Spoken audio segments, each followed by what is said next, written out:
Bonjour à tous, aujourd'hui nous nous retrouvons pour un tag que j'ai créé en début d'année. Il s'agit du tag un jeu 10 questions. Alors comme vous le savez pour ceux qui me suivent, c'est un tag où j'ai décidé de remettre chaque mois un jeu à l'honneur. Alors peu importe le jeu, que ce soit un Lenormand, un oracle, un tarot, même un jeu de cartomancie traditionnel, un jeu de poker. Il ne faut pas spécialement avoir un jeu que nous avons acheté dans le mois. Ça peut être un jeu qui est dans notre cartothèque depuis un certain temps ou qui vient d'y rentrer depuis quelque temps. Voilà, il faut vraiment pas vous limiter et prendre plaisir à faire ce tag qui, je trouve, est intéressant puisque ça nous permet quand même de revenir sur certains jeux qui parfois sont oubliés ou qui, pour moi, ont vraiment... comment dire, une valeur sentimentale ou autre qui fait qu'on a envie, voilà, de le partager à nouveau. Donc pour moi, ce mois-ci, la première question, quel est ton jeu du mois? Eh bien, c'est l'impétueuse Lenormand Oracle de Daisy Baudin et Julie Baudin. Il a été illustré par Anna Ace et il est sorti aux éditions Erol. C'est un merveilleux coffret, je trouve, pour un Lenormand. Le coffret est immense et bien lourd. Alors, c'est un Lenormand Oracle.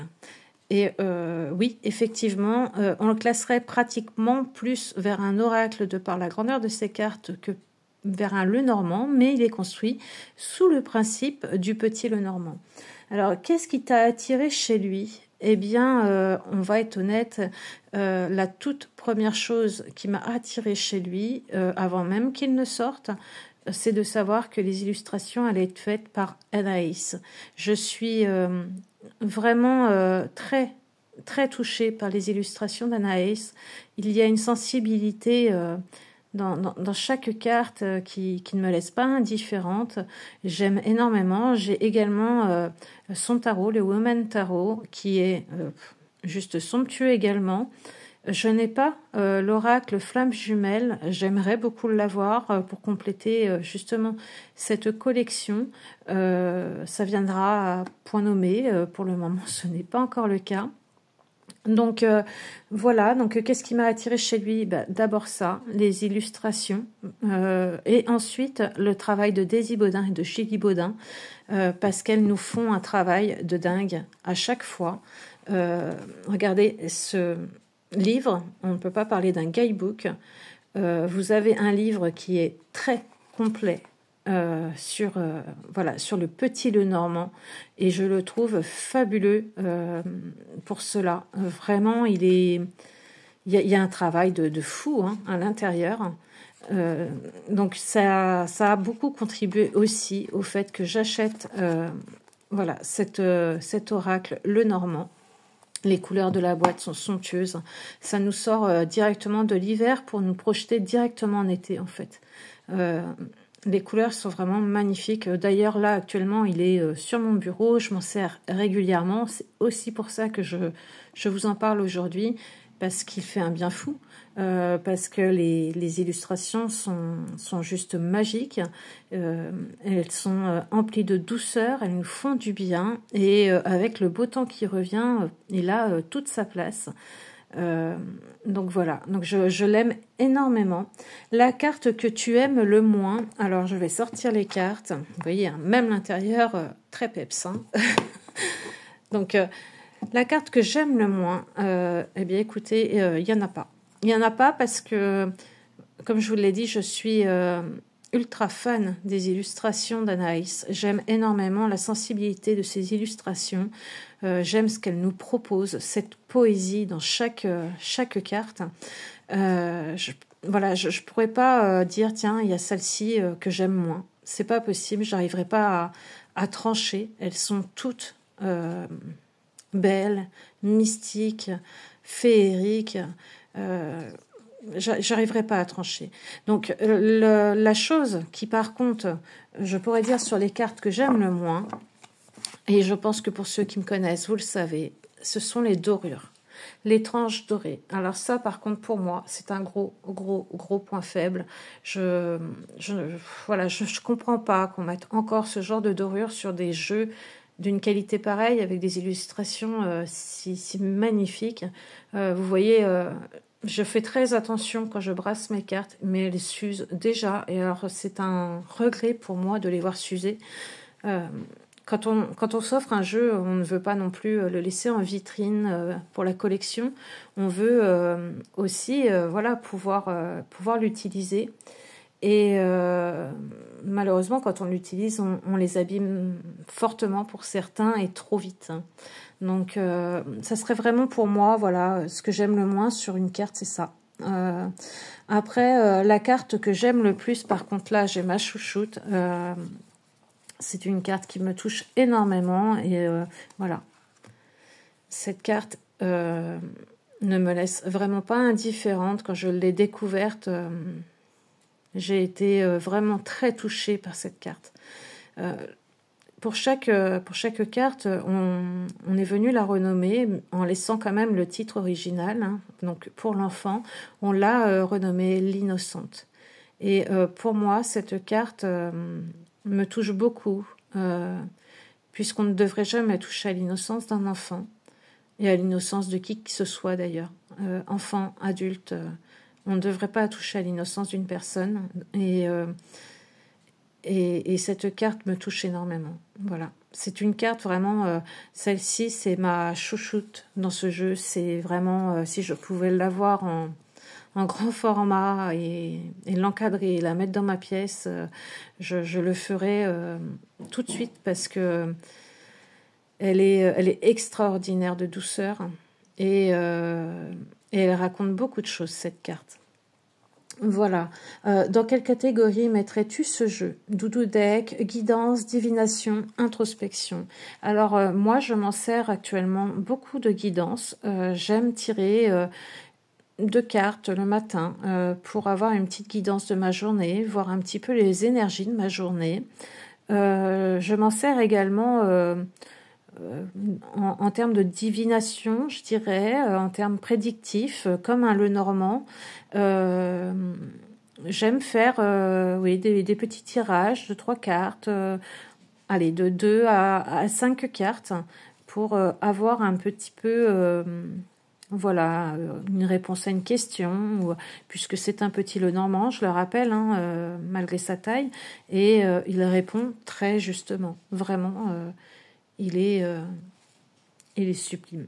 Vraiment, il est sublime. J'aime beaucoup comment Anna Hayes a réimaginé chacune voilà, des cartes. Vous voyez, la montagne ou le mont qui est devenu les falaises. C'est magnifique, vraiment. Et toutes les cartes sont poétiques, même les plus dures. Donc, oui, je m'en sers de guidance, de divination. J'aime poser des questions et voir ce que ce Lenormand oracle me raconte, me dit. Donc oui, beaucoup dans ce sens-là. Après, il pourrait être un doudou deck, mais pas dans le sens où il va parler forcément à mon enfant intérieur, où il va plus par la beauté de ses cartes, en fait. Il fait du bien, donc oui, je pourrais le mettre dans une catégorie doudou deck. Il fait vraiment du bien. Quand on le regarde, on pourrait presque faire une écriture intuitive. Alors moi, c'est souvent mon cas. Quand une carte m'inspire, j'écris. Et on pourrait presque, voilà, partir de cette carte et de se demander où part la cavalière, où va-t-elle là à se coucher de soleil ou à se lever de soleil, où part-elle sur sa monture. On a envie d'imaginer une histoire. Alors il m'arrive des fois de tirer 2-3 cartes et d'écrire ce qui me vient. Et c'est magnifique. Vraiment, j'aime énormément. Donc voilà. Qu'est-ce que tu travailles ou penses travailler avec lui? Eh bien, voilà, je viens de vous le dire. Je travaille énormément en termes de guidance le matin pour avoir un petit peu l'énergie de ma journée. Je lui pose parfois des questions, voilà, que moi je me pose justement, et puis j'aimerais voilà, avoir peut-être une piste de réflexion. Et je tire pas forcément beaucoup de cartes. Je vais en tirer je vous dis entre 2 et 5. Donc je travaille essentiellement comme cela. Et puis voilà, je fais aussi, j'aime faire aussi de l'écriture intuitive sur ces cartes. Ça me plaît beaucoup. Voilà. Quel est ton ressenti avec ce jeu? Alors ce jeu est pour moi une vraie pépite. Alors j'ai oublié une question, bon, on y reviendra après. J'en ai sauté une, mais bon, alors je vais rester sur quel est ton ressenti avec ce jeu, mais la question 6, je vais y revenir. Le ressenti avec ce jeu, pour moi, ce jeu est une pépite. Ce jeu est doux, est sensible. Il vient vraiment me réconforter, me toucher. Il me fait du bien. C'est un jeu que j'ai envie en ce moment de sortir, de brasser, de regarder. J'aime faire des tirages. Il a vraiment un très bel effet quand on fait un tirage avec. Me ressenti avec ce jeu, c'est le bonheur, c'est la douceur, c'est c'est cette bulle, ce petit cocon réconfortant en fait, qui vient tout autour de nous. Et je l'aime beaucoup pour cela. Je reviens à la question 6 que j'ai passée, mais alors comme ça, à croire qu'il ne faut pas que j'y réponde. A-t-il un point faible, un point fort, lequel? Alors, le point faible que je donnerais à ce jeu, c'est la grandeur de ses cartes. Je trouve qu'en fait, il n'y a pas de parti pris entre le petit Lenormand et l'oracle. Dans ce format-là, ok, c'est pour moi un oracle. J'aurais aimé avoir la possibilité de l'avoir en plus petite carte, taille le petit Lenormand, pour pouvoir l'utiliser aussi comme un petit Lenormand. Je m'explique. Comment voulez-vous faire un tirage avec les 36 cartes, faire un grand tableau avec les 36 cartes, avec des cartes de cette grandeur-là? C'est mission impossible. Ou alors, voilà, il va falloir s'étaler. C'est pour moi le point faible de ce jeu. Il est magnifique, donc forcément on a envie d'en profiter, on a envie d'avoir cette grandeur de cartes. Je dirais c'est son point fort, la grandeur des cartes, la possibilité vraiment de pouvoir s'imprégner de l'énergie de chaque carte. Mais c'est aussi son point faible puisque c'est quand même normalement, petit Lenormand. Et le petit Lenormand, là, il est trop grand en fait. Il est trop grand pour pouvoir faire vraiment tous les tirages. Je dirais que c'est son gros point faible. Et puis, le gros point faible, c'est les tranches également, qui sont dorées et qui, pour moi, sont bien dommages. J'aimerais bien, peut-être, une autre édition. Celle-ci est très belle. Mais avoir une autre édition où vraiment on nous propose les illustrations en format petit Lenormand. Ça serait vraiment sympa, je pense. Dites-moi en commentaire ce que vous en pensez. Et après, quel est son point fort? Et son point fort, pour moi, c'est son livre. Voilà, c'est vraiment le livre qui l'accompagne. Il y a eu vraiment un travail incroyable de fait dessus. Nous avons ici à chaque fois une illustration en couleur. Nous avons la référence en cartomancie traditionnelle. Nous avons des mots-clés. Nous avons une guidance et nous avons à chaque fois une association avec les autres cartes et ça je trouve ça super. Il y a eu un gros travail de fait sur le livre et ça c'est pour moi un gros point fort. C'est ce qui m'a fait aussi l'acheter. Voilà, c'est vraiment un très gros point fort. Alors, vous avez à l'intérieur que 2 tirages. Le tirage de la destinée en 5 cartes. Moi, je l'ai fait. J'aime beaucoup le faire. Et vous avez le tirage de 4 messagers. Je l'ai fait aussi. Je suis un petit peu moins fan. Mais bon, on voit bien que voilà, on ne nous propose pas un tirage en 36 cartes traditionnel, ce genre de choses. Je vous dis, c'est quasi mission impossible, quoi. Donc, voilà. Donc, c'est un très, très beau livre. Vraiment, le travail de Daisy et Julie Baudin est extraordinaire par rapport à cela. J'aime beaucoup. Déjà, dans le Women Tarot, j'étais conquise. J'aimerais bien voir également l'oracle Flamme Jumelle, parce que je pense que là encore, il doit y avoir un travail incroyable. Donc voilà, je suis revenue sur la question 6, le point faible et le point fort. Pour la question 9, proposerais-tu ce jeu à une personne qui débute? Alors je dis un grand oui, puisque justement le travail de ce trio est justement tellement parfait, tellement incroyable que en fait même un débutant peut commencer. Le livre, comme je vous l'ai expliqué, est très très bien conçu. Il y a vraiment tout ce qu'il faut pour un débutant. C'est vraiment à la portée de tous. Je le trouve pour cela très accessible.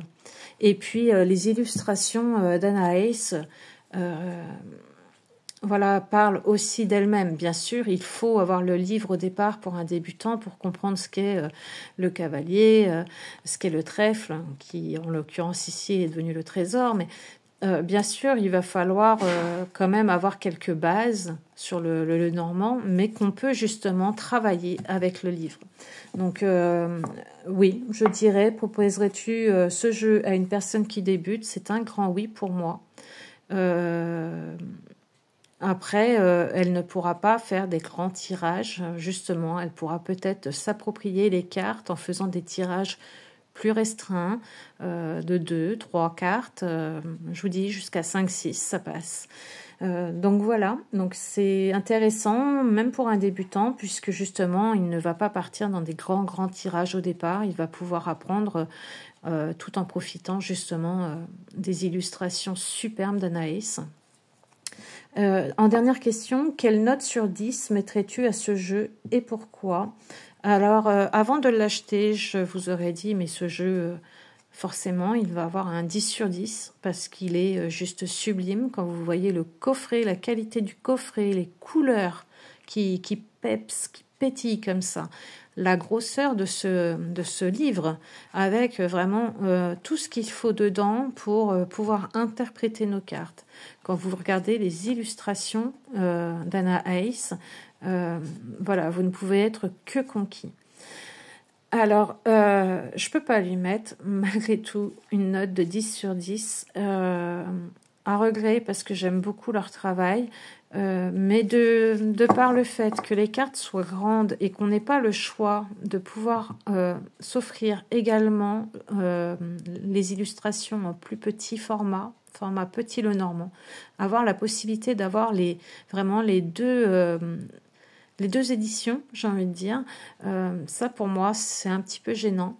Et puis ces tranches, voilà, je suis déçue des tranches. Vraiment, j'aurais préféré qu'elles restent blanches, ou alors qu'on nous mette un jaune, mais pas doré, un jaune qui reprenne un peu la robe, vous voyez, de sur la carte. Mais pas un jaune doré. Je trouve ça trop dommage d'avoir fait ça parce que le jeu va inévitablement s'abîmer. Alors on me dit souvent, oui, ça fait partie du jeu. Ton jeu se bonifie justement avec le temps parce que tu l'auras brassé, il aura ton énergie. Mais sur ce type de jeu-là, où vraiment les illustrations pour moi sont juste incroyables, le travail est juste incroyable, eh bien j'ai du mal à adhérer avec ça. Voilà, donc j'aurais préféré des tranches neutres ou peut-être, je vous dis, jaune, mais un jaune pas doré, quoi. Voilà, bon, ça c'est mon ressenti. C'est pas forcément celui de tout le monde et je ne cherche pas à convaincre qui que ce soit. Et ça reste une critique constructive, hein. Attention, je ne suis pas là pour critiquer, juste pour critiquer. Donc j'adore ce jeu, vous l'aurez compris. Il a ses petites faiblesses, selon moi, la grandeur de ses cartes, ses tranches dorées, peut-être ce côté aussi brillant qui est un petit peu dommage, mais bon, malgré tout, il glisse très bien. Je lui mettrai la note de 8 sur 10. De par le fait que voilà, certaines choses me dérangent, je lui mettrai la note de 8 sur 10. Mais c'est un très beau jeu. Voilà, donc dites-moi, vous, ce que vous en pensez en commentaire. Est-ce que vous avez craqué pour cet oracle le normand? Parce que j'ai du mal à dire petit le normand. Est-ce que ça vous donne envie? Est-ce que vous connaissez le travail d'Anna Hayes? N'hésitez pas à venir voilà, discuter avec moi, partager avec moi dans les commentaires. J'aime beaucoup partager avec vous. J'aime beaucoup avoir vos retours. des fois, je m'aperçois de certaines choses et je trouve ça intéressant. Donc voilà, c'est une chaîne de partage, donc n'hésitez surtout pas. Venez me dire voilà vos ressentis par rapport à ce jeu, si vous l'avez ou même si vous ne l'avez pas, si vous comptez vous le procurer.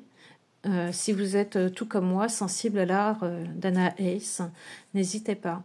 Voilà, je vous fais un gros bisou et puis n'hésitez pas à reprendre ce tag si vous le souhaitez. N'hésitez pas à mettre un jeu à l'honneur vous aussi, afin que nous partagions un maximum nos cartothèques, que les jeux ne dorment pas sur des étagères et puis qu'ils voyagent. C'est le but. Allez, je vous fais un gros bisou, je vous souhaite une bonne semaine. À bientôt.